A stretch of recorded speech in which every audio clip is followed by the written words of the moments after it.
that be?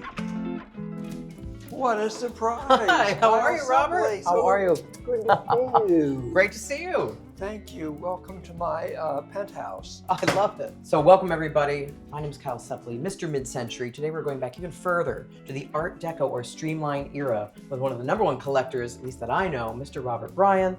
We met at the Jazz Age lawn party here in New York a number of years ago now, we won't say how many. But when I first saw this home, I was just so amazed and knew that I had to document it and share it and talk about it. I'm wearing, just for you, from my Nick disco shirt collection, one of the most Art Deco that I could find of the patterns. Right. Again, the 1970s looking back to the 1930s. Which was so popular, as we've discussed. And tell me the truth, this lobby, this building's incredible in the East Village, very Art Deco. Didn't you have a hand in helping restore the lighting? In the lobby, I did. It had incorrect lighting. They had this mix of 1950s and 1970s chandeliers with sconces from the 50s. So I've changed the whole look of the lobby to be more authentic. And it was such a beautiful lobby with all the decoration around the You had to celebrate. Yeah. Well, let's sit and talk more about your life, your collections, and how you got into it. Okay.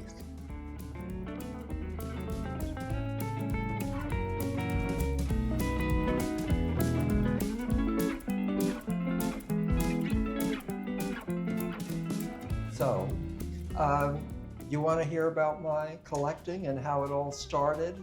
Well, yes. So your home, for those out there, you'll see it shortly, is impeccable. It's a museum of Art Deco.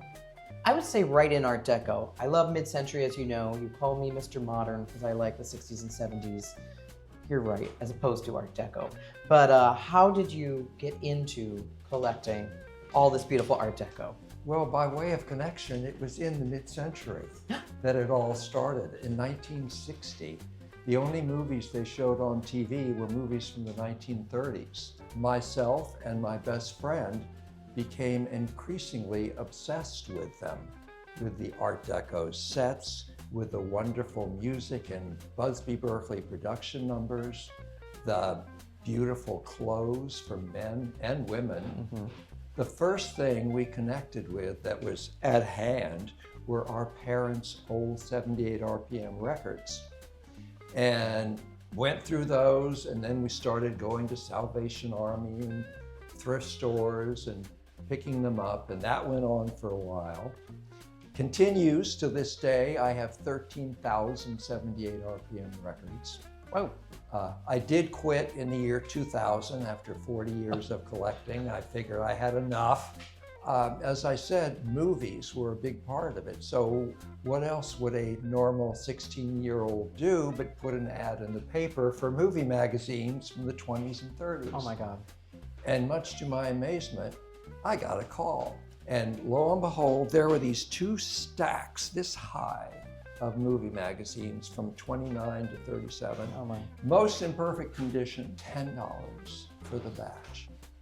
If it wasn't for television playing those old films, folks who were, into that and paying attention might not have been as able to access and see what the sets and all the Art Deco films really were like. So it really, in a way, we have to thank the television for re-airing those, because the movie theaters weren't playing them, right?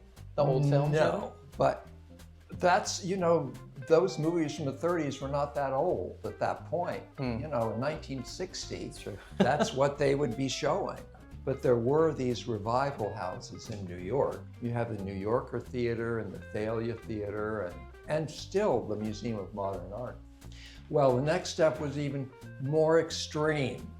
In junior year of high school, my best friend got a 1939 Packard. And I, a few months later, got a 1939 Cadillac. We would drive together, park side by side. We were very eccentric, to say the least. Wait, what year was that? 63. Great, amazing. So I'm set with my records, my movie magazines, my 39 Cadillac, and I go off to college at the University of Virginia. And I was pretty busy, and I had no place to collect anything, didn't think about collecting anything. It wasn't until I finished a year of law school and hated it and moved to New York City. I would say the main thing that came out of that era was around 1969-70. There was a fashion trend among a very small group of people, mostly gay, dare I say, who were wearing vintage 40s and 50s baggy pleated pants, high-waisted up to here, with Hawaiian shirts from the 50s. So that's how I began my career in fashion, by wearing these 1940s and 50s suits. But the big change happened when I moved into this apartment in 1976. I didn't have room for all the stuff before. So now it was unbridled collecting. It's interesting how in the late 60s, you were right on the cutting edge, but by like 70, 71, it seemed like many other people, trend-wise, were looking back to the 30s and 40s. They were. You started on Broadway, in movies, in all these places, they were doing movies set in the 20s and 30s. What is the favorite thing for you about Art Deco that it brings up within you? Like, what is it? The joyous? Is it futuristic? Is it the speed? I'm sure it's all the above somehow, but tell me what drives you. I think that, if anything, the aspect is the geometry of it. Although I also like the curve part of it too. Did you tell me? This was an emotional, it was not a reasoned, considered response. It was just like, this is incredible, I love it, everything about it. The women with their Marcel waves and penciled eyebrows, and the whole thing the just white seemed, furs rolling to the floor out of the car. The Adrian gowns and just everything. You have to have an innate passion and feeling and understanding. This is obviously more than a hobby, and I said in a sinister way. It's a lifestyle. It's a lifestyle. It's a total obsession with every aspect of my life. For the viewers, can you explain briefly the difference between Art Nouveau, Art Deco, and then Deco Modern? Without judgment, but just what is it? Because some people don't know. Uh-oh. Well, all right. Well, the Art Nouveau was 1890 to 1915 roughly. It's mainly about stylized nature with curves everywhere. Very elaborate, very ornate, from jewels to architecture, furniture, mirrors, clothes. And then things started to happen. They would have happened sooner if it hadn't been for the Great War. Things were happening partly as a result of designers like Mackintosh and Frank Lloyd Wright and Otto Wagner in Vienna, who were already moving into geometric, angular designs even before 1914. So this went on through the early 30s, reached a crescendo of enthusiasm from the 1925 Paris exhibition, with all the geometry and a lot of it looking back to the past and sort of updating it in a way that's acceptable to most people, that doesn't look too extreme. But this was mostly at a very higher price point. Well, as the Depression came in the early 30s, that style, that ornate, that using fine woods and all sorts of expensive materials, and even the labor of the geometry started to go out, partly because styles changed. They changed a lot more rapidly then. And partly because the Depression came in and that look was too expensive. Everything got simpler and streamlined, as I say, and all of those angular lines went away and curves came in, mainly around the edges. Whether it was a toaster or a car, it had to be designed as though it was going to be going through a windstorm to cut the wind.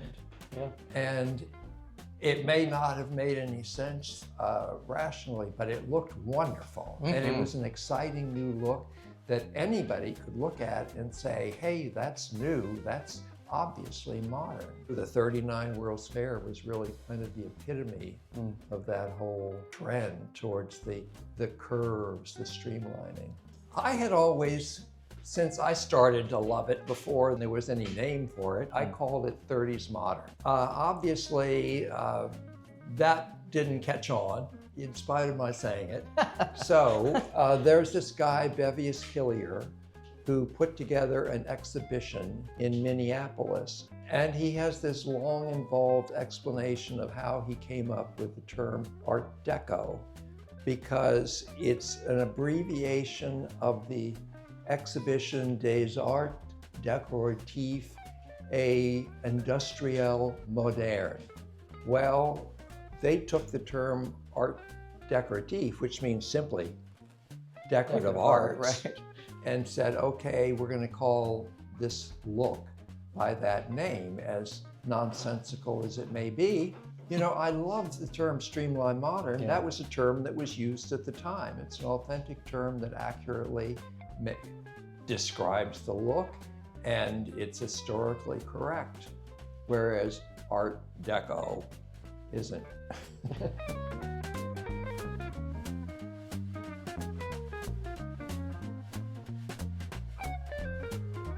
What would you say to young people who maybe don't know about Streamline Modern, Art Deco? How would they go about learning about it, finding about it? I mean, there's lots of books and resources, but what would you suggest as a starting point? Well, other than coming over, talking to me, how about the Art Deco Society? It's true. That's a good place, and they have regular videos that they do Screenings? online. Online, sure. Oh, nice. And they have in-person tours and lectures. And as I say, most of the people there are not that acquainted. They're there to learn about it for the first time. That gives me hope. So that's definitely, I would say, the place to go, the Art Deco Society. And at this very moment, they're all celebrating the 100th anniversary of the supposed founding of Art Deco with the 1925 Paris exhibitions. So Robert, for film buffs, or the younger set, what would be some suggested film watching to see some incredible Streamline Modern background sets? Art Deco, modernistic. Sure. There's a 1929 film called Broadway, which has one of the most spectacular sets that they use. They get plenty of use out of it. Almost the entire movie is photographed on this set. And then 1930, Cecil B. DeMille did a movie called Madame Satan. And the climax of the movie is a costume party on a dirigible over Manhattan, which breaks free and crashes with people in costume, outrageous costumes, parachuting out of the dirigible. There is a machine-age robot production number, 1930. Oh my God. And then in a more subdued way, there is Trouble in Paradise, 1932, Ernst Lubitsch, which is very elegant and sophisticated, but with beautiful modernistic sets, including a notorious asymmetrical clock, grandfather clock. Somehow that term doesn't seem right. No, oh my God. And it has neon, doesn't it, or something? Yes, it lights up. right. God, what I wouldn't give. Chimes. Yes. Yeah. And then 1933, Gold Diggers of 33, where Busby Berkeley really is in his stride, and followed by Gold Diggers of 35, which has what is generally considered to be his best production number, The Lullaby of Broadway, which says about 100 tap dancers on multi-levels, and it ends with the woman who's the star singer being pushed out of a window and falling down, and the clock spins around, and the day starts all over again. Except she's not there anymore. I mean, it's... Oh, wow. Okay. It's crazy. I'm putting that on my list. So those are a few. And then the typewriter legs, Ready, Willing, and Ready, Able, Willing, right? and Able. Would you say that's our... For those who are obsessed with typewriters, the whole production number is done dancing on the typewriter keys with Ruby Keeler. Mm-hmm. There are infinitely more, but I can't think of them all. Which is the Busby Berkeley where the women, I'm blown away by this, that have neon violins and you can see the wires? That's Gold Diggers of 33. Is it? Okay. Yeah. I need to watch both of those again. In the shadows, let me come and sing to you. Yes. Oh, yeah. So great. Yes. Cut. All right, so Robert, as a fellow collector, I know, well, I think we fell madly in love with each other because of our interest in lamps and timepieces and Art Deco. So tell us about a few of your pieces you have here. Well, I am sorry, but I don't remember where I got this. Probably in London. This I remember because it's the first thing I ever bought at auction when shortly after I moved into this apartment.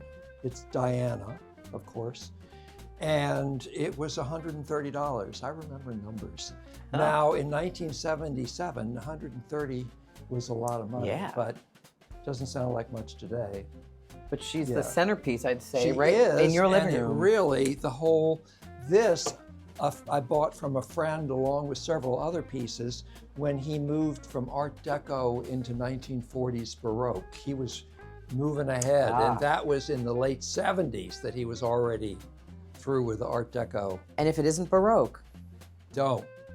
So Robert, I absolutely love your parlor. Very Art Deco with some of the most famous pieces, dare I say, from the era, including the Ronson touch tip lighter. Thank you. An example of Streamline Modern, because you know that you want your lighter to be able to cut the wind. Correct, and take off. It's like, beautiful. So when I came in, I didn't have furniture, really. So I didn't have a living room set, but the doorman, like a year after I moved in, said, "Oh, this lady just passed away and she has this sofa and chairs." And I thought, oh yeah, I can imagine.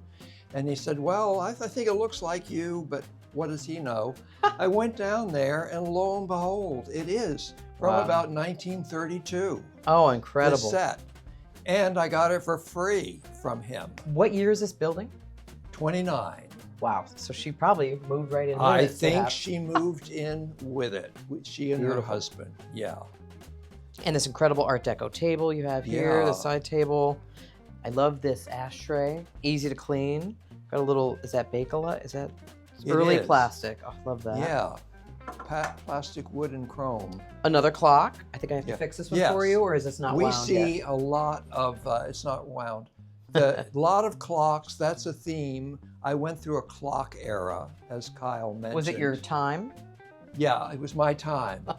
And my time is your time. Yes. So that one is one of the more bizarre, spectacular ones from, got it in London, and it's metal. I think brass, right? Amsterdam School, yes, which is 1920s bizarre modern. And I think the lamp is also Amsterdam School. And then I think we might take a look. I couldn't find any place to put my vases in a normal way, so I had to get a whole set of shelves just for the vases. And you even found Art Deco shelves to go along with it with the side. I love that. Very modern. They're simple. You're a modern man. Beautifully simple and simply beautiful. There you are. So I got this other statue in a little town that was known as the Antique Town, Dania, Florida, where they had about 50 antique stores. And I think I paid a lot, like $750 for it. Then. But, you know, how could I resist? Yeah, He's this gorgeous. was in the 80s. I like the invisible string. I had to have him, yeah. You make it up with your mind. I love that. Yes. This is a beautiful ATO clock. French. It is a beautiful one, and it's very happy in there, and the only problem is I have to figure out a way to put in a new battery, but that's another story. A battery? Yeah.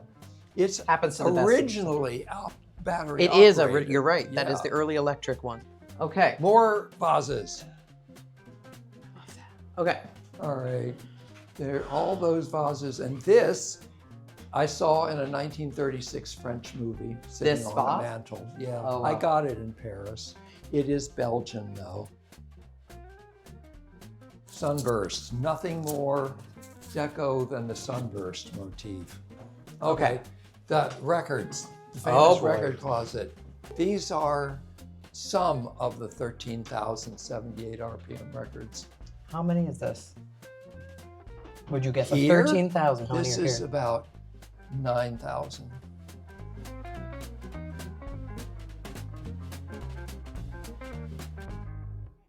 So this is my kind of wall, a clock wall, of course. The best way to showcase a collection. It's always beautiful shells like this. These are amazing. This is Lawson, right? Those digital clocks. The digital yes. flip early. You'll get that Oh. eventually. Oh. And most of these I think I got in Paris, but some of them other places like New York. And then here are some of the rest of the records and more of the records here. And that's my original Picasso on the wall. Whoa. Where'd you get that? At a junk store. Where else? I got that at a junk store. Is it really an original? Those were the no. Oh. It was somebody else. I'm like, wait a minute. I love what you've done here, Robert. It's a very simple, very real setting and setup of what someone would have in their bedroom. It is somewhat real, but I don't know that anybody would have it so neatly positioned. This is beautiful radio, and this is the same dial as the first Art Deco radio I ever saw for Really? $10 at a garage sale as a kid in upstate New Wow. York. A Philco, I'm assuming that's the same with that dial. And we have I Love This Broadcast or shortwave, and I used to be able to pull in shortwave stations Right. from around the world and listen to Berlin and Germany. And this beautiful Hammond synchronous Art Deco you had to start it yourself, but beautiful motors in these. It takes a lot of effort, but you can do it. Like life. And I have one of these, the Art Deco Bud Vase, Yep. classic. And that was definitely London also. This is very typically London, which is very sedate and reserved and elegant. Like even the oldest money would still appreciate this. It's not crazy and wild and vulgar. And the hands are giving a little bit earlier than, Yes. than that. Right. Unlike this wild and crazy. This is beautiful. And this Digital. would have been a desk set with 2 pen holders here. Right. So you would have your pens and then know what time your next meeting was to take over then Hollywood. 1941 Cadillac and 1955 Nash. I love her. She's just laying all out, getting some sun. Yes, it is. I think she was designed by Petty, who designed the Petty Girl illustrations for Esquire. No way. That was as far as you could go, pornographically speaking. So this is one of my favorite pieces here, the curved back, streamline clock. But yet, I think, isn't it about 1930? I would say very early Art Deco, And but I then you got turn this, it, and that's for cigarettes. cigarettes and matches. That was something they loved to do, was had multi-purpose Yes. items that served more than one function. And this cutout, you would have put the matchbook The here with the matchbox, strikes. yes. Strike, and then put it back. No one would know you were a smoker. No, except people who had to breathe your air. Robert, tell us about this amazing display of beautiful items. Well, Stromberg Carlson. I actually got this at that 25th Street and 6th Avenue flea market. What a purchase. In the good old days. I think it was about $100, which is pretty good. I mean, this Yes. Bakelite, this is as Art Deco as you can get. Yeah. And this I got at the Triple Pier show. There was a dealer of vases who was there every Triple Pier show, and invariably I bought something from them, this couple. The bedroom set I got only about 5 years ago, and I got it for a bargain because the guy didn't realize it was Donald Deskey. Wow. So I actually paid $5,000, which seemed like a lot. He was happy until his friend said, "You're not selling that, are you? It's Donald Deskey." And you were running away. Yeah. And this incredible Art Deco scale with the curved lines, it's ready to take off. After you've stepped on it, it's going to zip The away. epitome of Streamline Modern. And you have the beautiful General Electric Art Deco. I've been after one of these, still don't have one. They made a strike version that rings on the hour and half hour. This is the much quieter, better for the bedroom version. In the apartments like this, you could either have a closet in the bedroom or you could have a shower here. And I'm glad to say that they selected a closet for that room because I certainly need the closet. And I'm very happy taking a bath. It's these little shelves I bought at the Triple Pier show, Speak Up the Devil. And I didn't even know what I was going to do with them when I bought them, but I thought they were nice and they were cheap. Lo and behold, I found the perfect place for them in the bathroom. So here we have another ATO clock with beautiful glass with the numbers behind. That is French, isn't it? I think. Yes. General Electric in the rare white plastic. Beautiful Art Deco toaster with the incredible waffle maker. Oh, look at that, and even pops up. I didn't realize it came with that. That is brilliant. I used to make waffles, believe it or not. I love using the items. You gotta care for them, of course, but this is incredible. Look at this, ready to take off. Art Deco picture. Harlequin and Fiesta ware. So tell the viewers which one's Fiesta, which one's Harlequin ware. Well, this is Harlequin. This is Fiesta. This is Harlequin. Harlequin is more streamlined and simple, and I think it's sold at a lower price. Fiesta is more round edge, like this, like this, like this. But dare I say, I mix them. They're mixed up. And if I'm not mistaken, that's Fiesta ware, right, always has the Art Deco concentric circles in the center. Not only do you talk the talk, sir, but you walk the walk, utilizing the original Kelvinator refrigerator. Still works? It does. That Not is without gorgeous. some problems, such as frequent defrosting. They do require that.